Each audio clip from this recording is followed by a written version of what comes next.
Well, here we are back again, and we have one final episode that we want to do. I just cannot get Mel to take a vacation.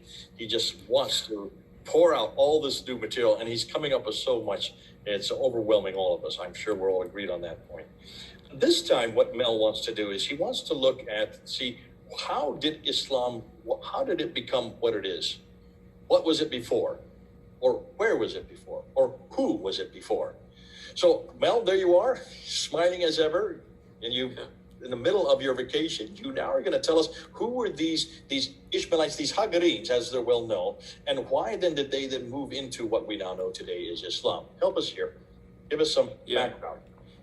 Yeah, so I suppose a kind of a useful word to use maybe for the group called the Saracens in the 7th century might be proto-Islam as opposed to Islam, because really it's Abdul Malik that really brings Islam out of nowhere. But there was something there beforehand, and essentially it was a religion without the cult of Muhammad, and there were a few other little things that were different about it as well. But essentially this was an ancient sect. It may have been a collection of different sects competing with each other. You know, the details are not entirely clear, and historical evidence is a bit thin on the ground, so I'm keeping it low resolution on this one. But enough to actually indicate that there was something there, even centuries before. And if you ask a lot of Muslims have this really strong conviction that they're following the original religion of Abraham. They have this feeling that Muslims were there, even the time of Jesus and before. They were all Muslims all the way back. And obviously, that's an anachronism, but there's something there. There's a little element of truth to that, at least according to some of the sources that I'm going to reveal to you today. So that's the overall gist of what I'm going to talk to you about. So I'm going to bring up the PowerPoint now. So the title for today is The Religion of Abraham That Gave Birth to Islam. In Surah 2, 135, it says, "They say, be Jews or Christians, so you'll be guided. Say, rather, we follow the religion of Abraham, inclining towards truth, and he was not of the polytheists." Now, I want to kind of interpret that for you a little bit. You remember I spoke about the idea that Umar and others were basically preachers, and they were teaching others to be preachers. Well, here's an example of it. He's given an instruction to another preacher, and he's basically saying, well, what do you say if they say, either be Jews or Christians? What do you say back? And his response is, tell them this. The religion of Abraham, we follow the religion of Abraham. So that's essentially his response to the accusation. Okay? So that's the context. But what religion of Abraham is he talking about? So I'm suggesting today that Islam didn't just emerge out of nothing in a barren land from a pagan past. This is part of the sins argument, and we've all been fooled by it. It is part of the sins argument that Islam could only have come about as a result of a special revelation to an illiterate prophet called Muhammad. That's what we've been told for centuries. There are clues from pre-Islamic times that this is just a convenient myth. So I'm here to debunk that myth today. Umar was just part of this ancient tradition. He didn't come up with it. He was a mouthpiece in the middle of the 7th century, but he was not the source of it originally. So was there something before Islam? There is a history of Arabs following the Jewish religion prior to Islam. This was akin to the God-fearers in Rome. These were, I don't know if you're familiar with the term God-fearers, but these are people that basically imitated the Jews without fully becoming Jewish themselves. So what was the focus of this religion? They were focused on Abraham, but also on other figures in the Jewish faith. The Arabs were imitators of the Jews, following many aspects of their religion, but while still maintaining a separate identity as Ishmaelites. They were, in other words, proselytes. Possibly distinct from, and in addition to that, there were some Arabs, the Idumeans, that had been forcibly converted to Judaism by John Hyrcanus in the 2nd century BC. And Joe in Red Judaism will probably talk about that at a future stage. He has a lot to say on that side of things. But today I'm just going to focus on this broad group of Arabs who basically like to follow the commandments that is found in the Old Testament without fully buying into all of the Jewish religion. They did it in their own particular way. So why did Arabs follow Abraham? Well, Abraham is believed to have come from Ur in Mesopotamia to Haran and then entered the land of Canaan. And Arabs believe they are descended from him through Ishmael, who was the son of Abraham's concubine Hagar. So that's the reason they focus on Abraham, and they believe that the religion that they were following was the original religion, the one that was there before Judaism changed it all. And a quick note about Ur. I've already mentioned that there's dispute about Ur, but this is some additional information that would argue that Ur was not where we thought it was in southern Iraq. Sumerian Ur is never called Ur of the Chaldeans in hundreds of references in cuneiform texts. The Chaldeans were related to the Arameans and didn't penetrate the area of southern Mesopotamia until 900 BC. Genesis 24, 4 and 7 seems to put Abraham's birthplace in upper Mesopotamia, where Laban lived. And interestingly, an Elba tablet refers to Ur in Haran. So there is a good case to be made for an Ur that's further north in upper Mesopotamia. So it's significant that Ur may have come from there, but I think the key point really to draw from this is that the Ishmaelites believed that that's where their father in faith had come from. Let me just interrupt you real quickly, Mel. Yeah. You're not suggesting that what Sir Leonard Woolley has uncovered, the ziggurats of Ur and all the other trinkets that you see in the British Museum that he discovered in the 1920s and 1930s, that's fraudulent? Then you're not suggesting that? No, I think there's counter evidence. He's identified one particular place and suggested this is the Ur of the Chaldeans, but there's some counter evidence that perhaps this is the wrong city, that there is an Ur, another, because Ur just simply means city. The city of the Chaldeans may have been further north, and that's all I'm saying. I'm not suggesting fraud or anything like that. Certainly in the period of the 7th century AD, they would have thought that Ur was at a different place. We've already talked about this in another episode. Yeah. Now, there seems to be, if you look at it, there seem to be two separate traditions. If you go to Turkey in Şanlıurfa today, you'll find plenty of tour guides that will swear that this is where Abraham was born. And if you look at the Islamic tradition, you'll actually see a story that Abraham went to Mecca riding on a flying horse coming from Armenia, of all places, which is way up there in northern Mesopotamia or north of Iraq, that location. So I think centuries ago they just didn't know, and they had different traditions claiming that's where he came from. Okay. Now, Sasso Minas, a church historian from the 5th century, gives us some information about the Arabs in the past, which is very helpful. He's writing about the history of the church during the years of 323 to 425. And he mentions in chapter 4 that the Arabians, even way back then, had a devotion to the oak of Mamre, the place to where the angels appeared to Abraham. So you can see that there was some cult around Abraham among the Arabs even back then.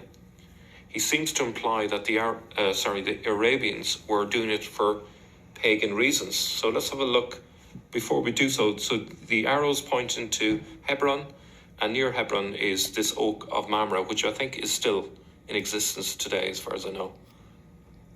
Okay, now this is quite a long bit, but let's just go to this bit here, and you can read the rest of it yourselves. Indeed, this feast is diligently frequented by all nations, by the Jews because they boast of their descent from the patriarch Abraham, by the pagans because angels there appeared to men, and by Christians because he who for the salvation of mankind was born of a virgin afterwards manifests himself there to a godly man. I think this last bit I should explain. This is a theophany. Now, in the context, for people who don't know what that means, it's the appearance of God in human form. yeah. So now perhaps Sosthenes has a negative view of the Arabs here, but he labels them here in the context as pagans. Whether he's been fair to them or not is disputable.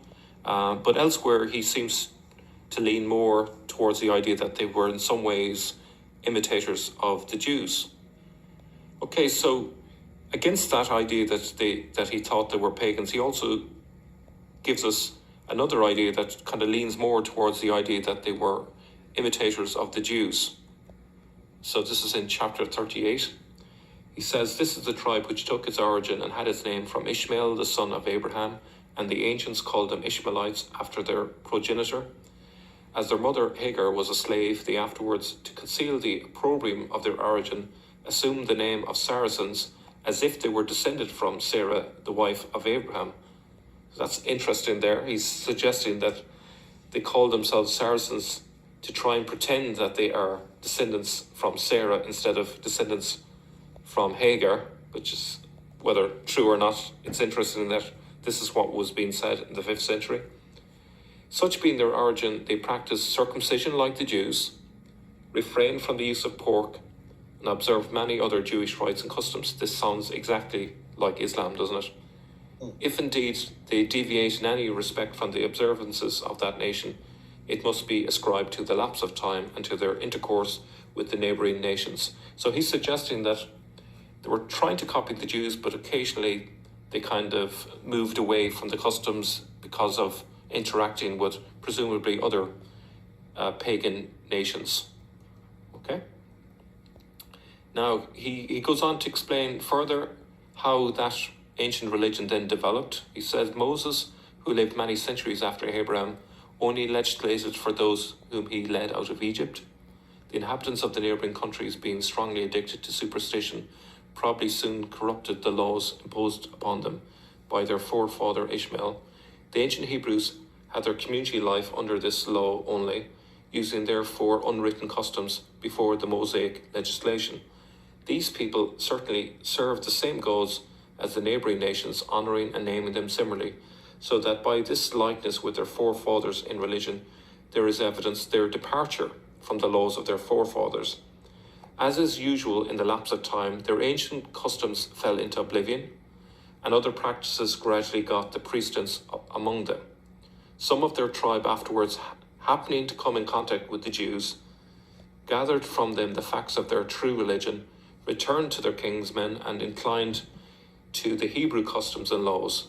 From that time on until now, many of them regulate their lives according to the Jewish precepts. So if you're not following that, what he was saying is that in the past they were following the Jews, and then they became more pagan for a while, and they basically forgot their link with the Jews.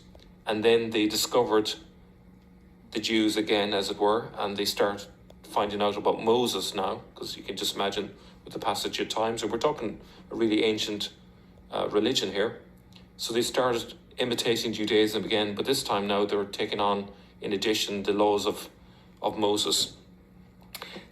Now, obviously, this is written in the 5th century. We don't know if Sosthenes is correct in terms of the more ancient past, but certainly he's observing that these Arabs are imitating the Jews in the 5th century, and I think really that's a really strong case for suggesting that this sect continued on until the 7th century, and then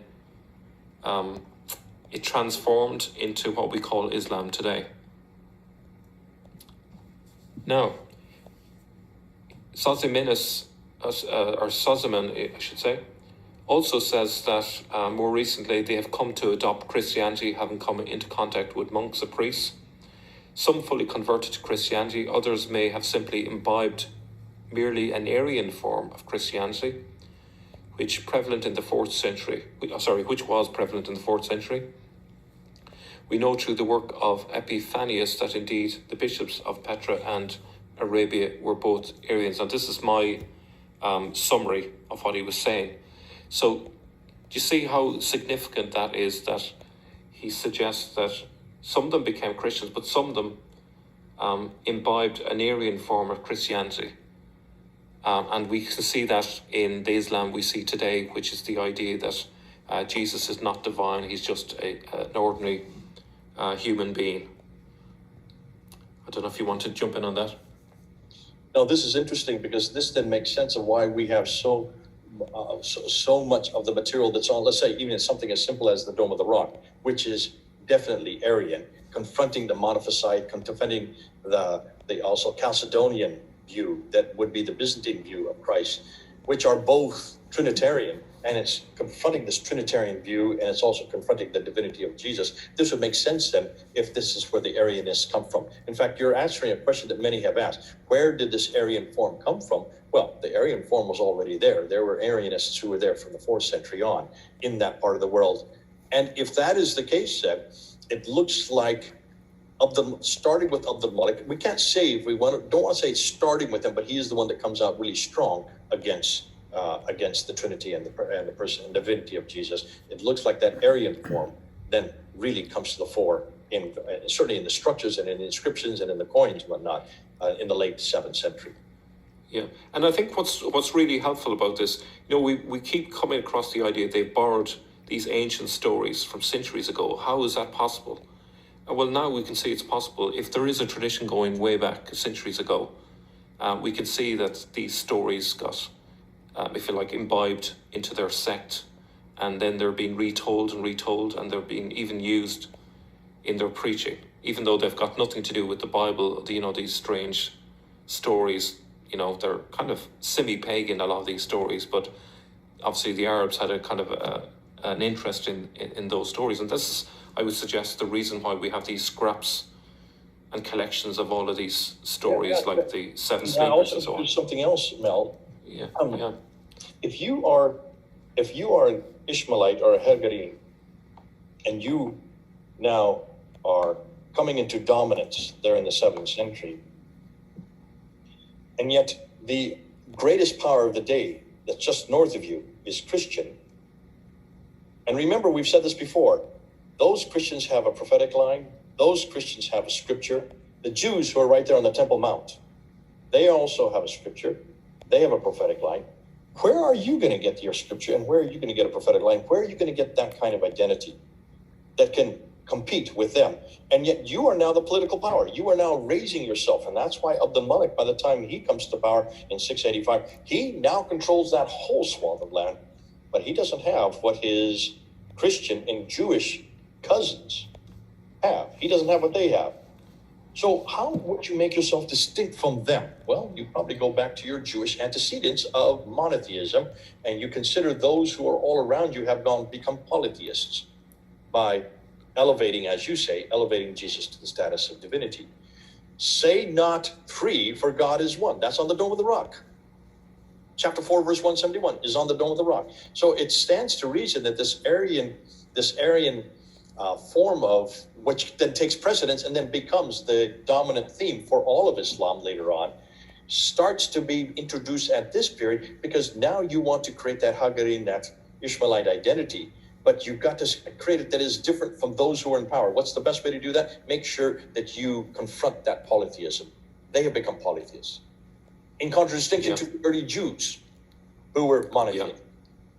And I would say as well, the thing that they need a scripture that they can all gather around. So you need a Quran, and you also need a common language to bring this nation together.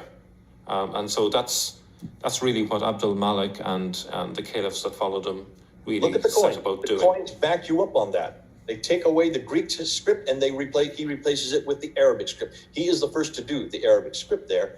They take away and they mock Justinian and his two sons on the 692 coin. Justinian II goes to war with him, so he then introduces his own image and then puts that script there. That's the Arabic script. And then finally, by 696, he takes away all images and only has this Arabic script, which then continues on until today. So that's all introduced in the late 7th century, This is another example of what you're saying. This is this identity, create an identity, and it's going to be around a language, it's going to be around a person, and it's going to be, well, we don't know about the person yet, but it's certainly going to be in contradistinction to that which they are competing against, their cousins, who are also trace the lineage back to Abraham. But those cousins, the Jews and the Christians, trace it through Isaac, whereas they trace their lineage back through, in this case, Ishmael. Yeah. And I think something to kind of suggest as well is, you know, if you've been living under the shadow of the Christians and Jews for centuries, trying to be like them, you would have a certain inferiority complex. And so what you do then, you want to impose something new, you want to create something different and make yourself distinctive from them instead of just copying. But unfortunately, they didn't manage to stop copying, but they tried. Well, have we not been saying this for years? Islam really is an attempt to create an identity that is in contradistinction to those who have the bigger identity, the greater identity. And everything we've known now about this Jerusalem thesis starts from the premise that it all began in Jerusalem. It all began from the biblical text. It all began much further north. How then are you going to create your own identity? You can't. First, they did stick it in Jerusalem to begin with. You can see that's going to cause problems later on down the line. Back to you. Yeah. You can see, just to follow your point there, you can see if they've been following the Jewish and Christian scriptures for centuries, you can see why then Jerusalem is so important to them, why they must have that Temple Mount and have it for themselves, even if it means driving the Jews from the Temple Mount. And they have been keeping the Jews even to this day. You know, if Jews want to go to visit the Holy of Holies, they're not allowed to go in there. So it's part of that. So let me just, next slide. So there is a continued interest in Abraham in the 6th century, and evidence for that can be found in terms of rock inscriptions. The thing that I like, the name Abraham has been found 74 times on 6th century inscriptions at Nasana near Gaza. The name was being used for people's names. Obviously, one way of showing that you revere someone is to call your children that name, and we can see that in the 6th century. And then there's evidence from the Mishnah. We get a strong hint of Arabs taking on Jewish practices in this short piece from the Mishnah. It says, all bloodstains that come from Rechem are clean. Rechem is another name for Petra. So here comes Petra. Rabbi Judah declares them unclean because the people who live there are proselytes, though misguided, which I presume he's referring to the Arabs. Those that come from non-Jews are clean. Those that come from Israelites or from Samaritans, Rabbi Meir declares them unclean, but the sages declare them clean because they are not suspected in regard to their stains. So that's interesting that there's a reference to the Arabs as proselytes in Petra, of all places. So, as I say, it's not clear if this is... I should just emphasize Rechem is one possibility. Petra is one possibility for Rechem. I think this is probably the most known place that's called also Rechem. It's not clear if this Rechem is the Rechem that has been identified as Petra by Epiphanius, but there is at least a good likelihood that those proselytes were Arabs. Now, we've seen this on a number of occasions now when we've been looking at the Jerusalem thesis. In the 660s, we get a number of indications that this Abrahamist sect was chief among the believers movement, otherwise known as Mu'minin, which was a collection of Jews, Christians, and this Arab sect. Sabius says the following: having located the spot called the Holy of Holies, they constructed their place of prayer for themselves with the foundations and superstructure. But the Ishmaelites, envious of them, expelled them. So the people who were doing this, building this prayer place with the Jews presumably. But the Ishmaelites, envious of them, expelled them from that spot and called the same building their own place of prayer. They, the Jews, erected elsewhere another place for their worship. So you can see the Jews wanted to use this place again as their place of prayer, but the Ishmaelites, who were envious of them, expelled them and basically said, we'll have that and we'll make this our important place of prayer. Now, we also have the chronicler of Khuzestan in the 660s. He says, regarding the dome of Abraham, we have been unable to discover what it is, except that because the blessed Abraham grew rich in property and wanted to get away from the envy of the Canaanites, he chose to live in the distant and spacious parts of the desert. Since he lived in tents, he built that place for the worship of God and for the offering of sacrifices. I believe what he's referring to there is the idea of the tabernacle, the tents out in the desert. It took its present name from what it had been, since the memory of the place was preserved with the generations of their race. Indeed, it was no new thing for the Arabs to worship there, but goes back to antiquity, to their early days, in that they show honour to the father of the head of their people, in other words, Abraham. Okay, so Sabius refers to a person called Muhammad when he writes in the 660s. Now, I think the key thing before we look at what he says about this person called Muhammad, the title Muhammad, this is not the Muhammad of the standard Islamic narrative, because we're talking about someone in the wrong place at the wrong time. Muhammad of the tradition was never in Israel, apart from the mythical story of him on a flying horse. He was meant to have died in 632. The only person who was in Israel in the 630s was Umar, and there's, for example, if we look at Thomas the Presbyter, he talks about this person called the Muhammad of the Tayyaye in February of 634. And then there's an anonymous reference to a prophet armed with a sword who is set in July 634. Both of those references correspond with Umar, and I think when Sebius here is talking about Muhammad about 30 years later, I think it's fair to say he's talking about Umar and not the fictional Muhammad that we know. And I think one of the things we could also say about the name Muhammad, for those who are not aware, is Muhammad is actually a word which means temple.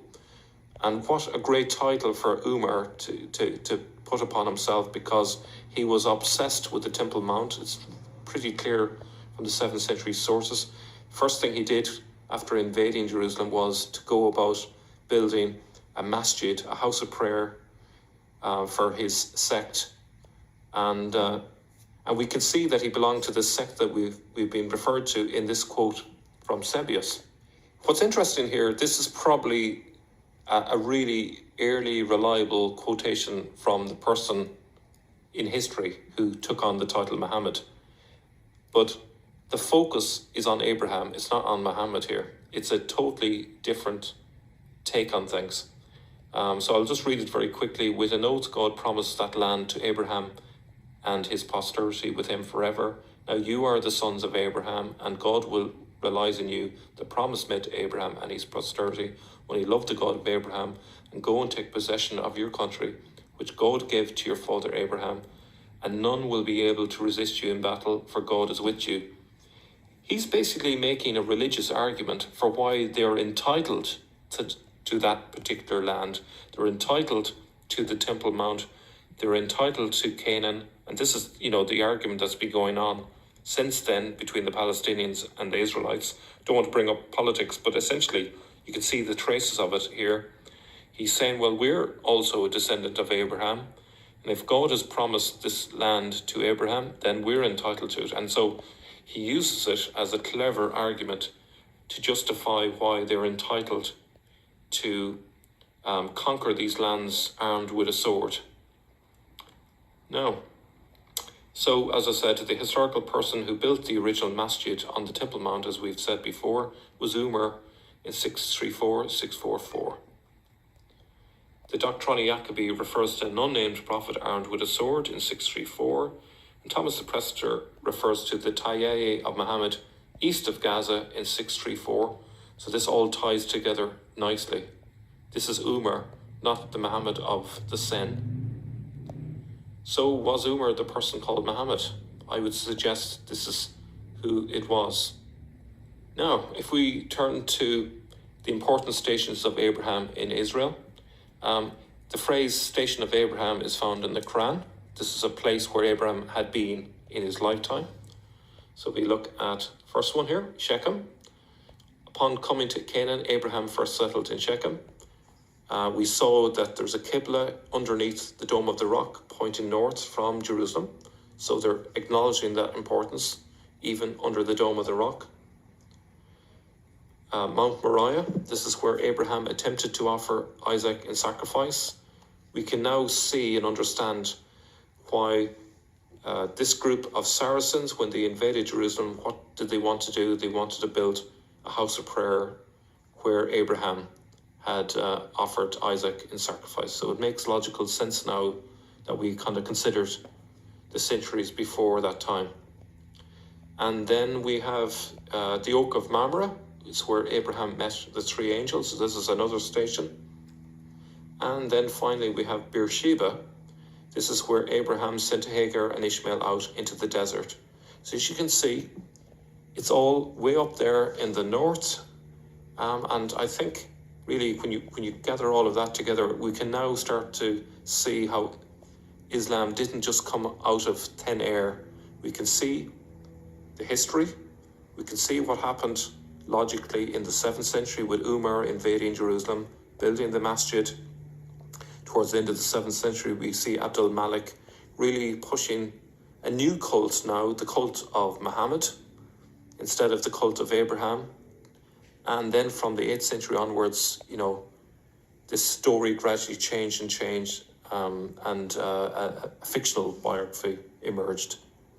So my conclusion is Islam emerged out of a pre-existing sect or sects that followed Judaism in their own distinctive way. The cult around the Muhammad figure was just an appendage that was added on in the latter half of the 7th century, possibly in response to Umar's untimely demise, which is he got assassinated in 644. So that's it. Come back to you, Jay. Thanks once again. Again, in some ways, this is a good conclusion for all the series that we have done, looking at the antecedents to the Jerusalem thesis. You've gone through and you've mentioned the proto-Islamic.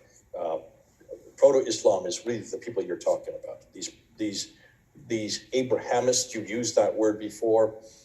They're not really Jews, they're not Christians, but they're what we would call, and what historians have always called as Ishmaelites, because they call themselves that. There's lots of references to them calling themselves Ishmaelites. They call themselves Hagarenes.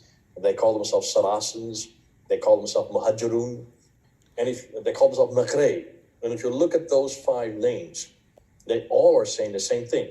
An Ishmaelite, they're in the line of Ishmael. A Hagarene, the line of Hagar, who is the mother of Ishmael. The whole Saracen would be, this is their reference. They want to be seen as part of Sarah, though they're not. Really, it's in some ways, it's a contradiction to Ishmael and Hagar. The whole thing with Maghreb with people of the Gharib, people of, we used to always say it's the Maghreb, but it isn't actually. It's not what it is. We now know that it's the people of Hagar, people of Hagar, which is again Hagarine, and then of course Muhajirun are people who are always on the movement. They are nomadic.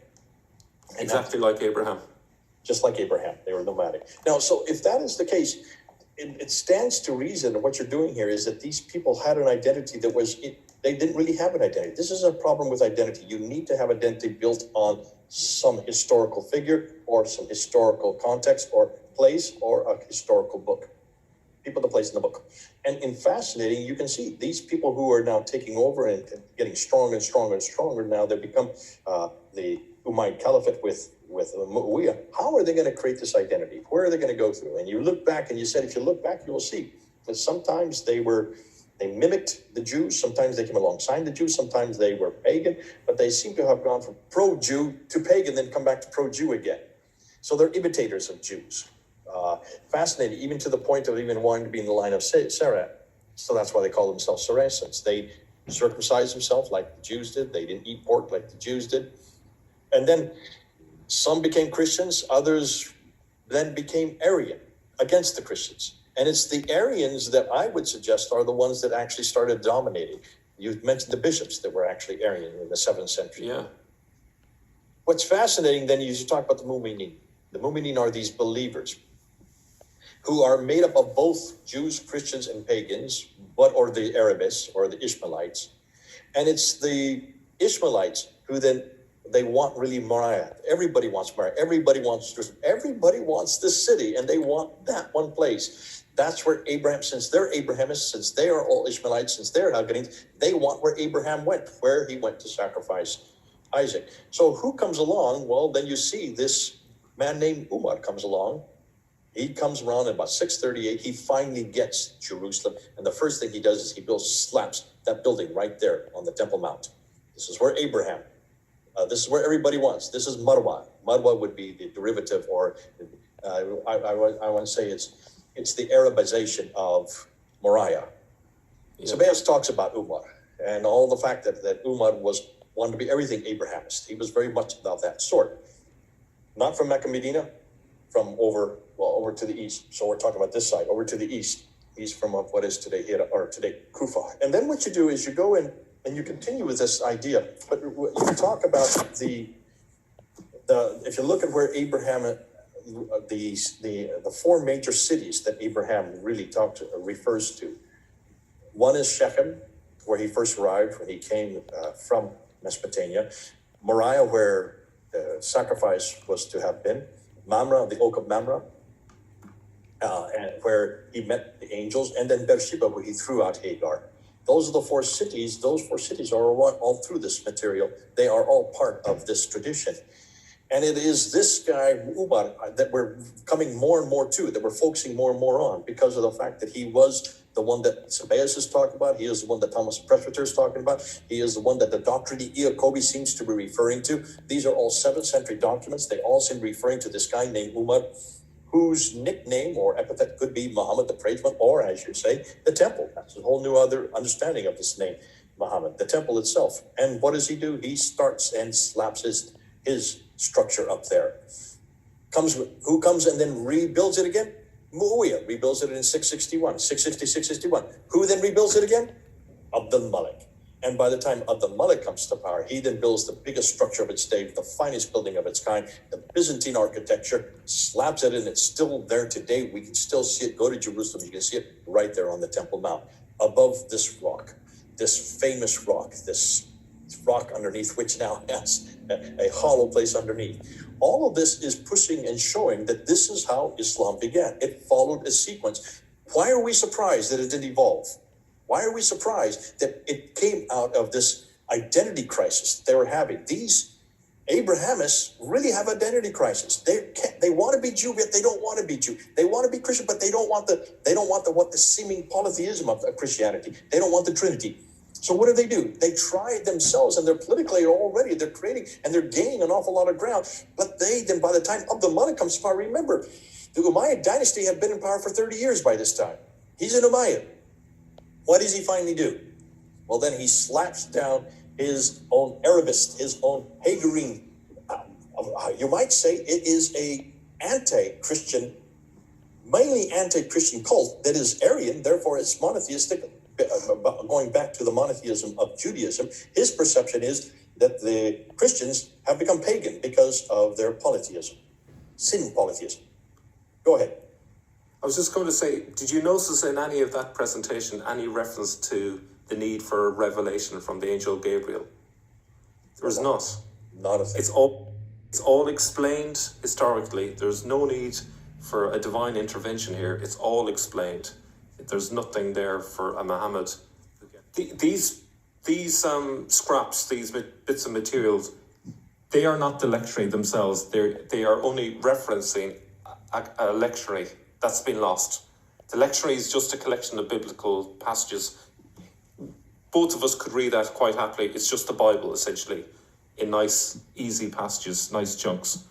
But the Quran, what we call today the Quran, is simply the correspondence between the organizers, this movement of the believers. It's basically correspondence of the believers. That's essentially what you're seeing in the Quran. I'm not going to agree with that right now. Okay, that's all right. We may differ on that one. I would suggest that these are lectionary, because you haven't read Gunther Lulling's book. He comes very maybe I may change my mind. So strophe for strophe, exactly the same, even strophe for strophe. This beautiful poetry that Muslims always talk about in the Quran. Actually, those can be found strophe per strophe from the Syriac writings. Okay, yeah. That's why Dan Brubaker has, you don't know this, but Dan Brubaker is saying, we need to go back to this book. We need to get back and really start reading this. You've got to read this guy. I mean, it's very long and it's huge. And he was ahead of his time, and he's no longer living. That's Luling. That's Gunther Luling. This is not Luxembourg. This is Luling. And that's why I would suggest these are not just discussion points. These are actually lectionaries. These are many of them are Christian hymns written in Aramaic. These are actual Christian hymns that he has been able to find that shows exactly. But what they have done is, once you take it out of the Syriac and the Syriac Aramaic and put them into Arabic, you lose an awful lot of the meaning, but you also lose an awful lot of the beauty. And because of that, when you do one step further and start adding the diacritical marks in the 8th century, you're losing even more. So what has finally been, what we now finally have, despite the fact there are 93,000 differences in these, what we now have today is not, it's just a facsimile. Isn't everything we're finding a facsimile?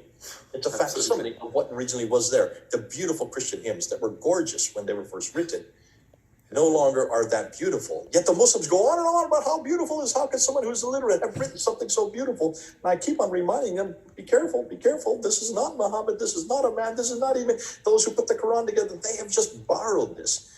But that's for another time, for when we get into the Quran. And there's an awful lot there that we have to unpack yet out of Luling and also Luxembourg's material that will show that most all of these mystery letters actually are explained.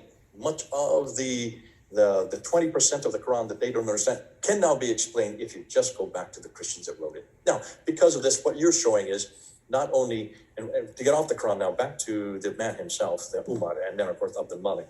I love what you have done here. You have shown that there is a chronology, there is an evolution, there is, if you follow what's happening on the ground, as we've said many times, follow what's going on happening in the 7th century. Just follow it through, and you will see how Islam finally began to form. We haven't really gone further than the 8th century. We've just intimated what was happening in the 9th century and 10th century. We've blamed an awful lot on the 9th and 10th century, but we do need to still come back and put it all together at one time. We'll do that in the future, but this is fun. Absolutely. Thank you so much. Going back again, pleasure. Helping us with the Jerusalem thesis. Terrific stuff. What you are doing, what Paul's doing. God bless you, and Murad and Joe and all the rest. You guys